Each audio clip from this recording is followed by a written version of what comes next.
In nearly 4 years after reporting his wife's death as a suicide, a Kansas man has been sentenced to life in prison for her murder, capping off a disturbing case that included the man spending thousands from his late wife's life insurance policy on a life-size sex doll.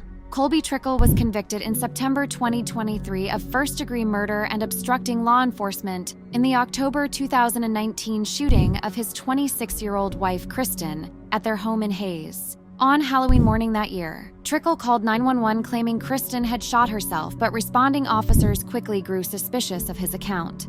Despite a coroner initially ruling Kristen's death a suicide, investigators continued probing the case when they uncovered bizarre spending by Trickle after collecting over $120,000 in life insurance payouts. Just 2 days after receiving the money, Trickle spent nearly $2,000 on a life-size sex doll.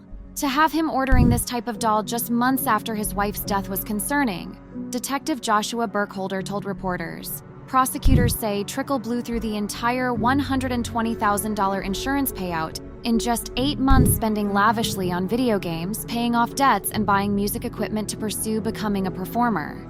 His mother, Tina Kreutzer, claimed at trial that her son purchased the sex doll not for sexual purposes, but merely for warmth and comfort while suffering from nightmares after his wife's traumatic death.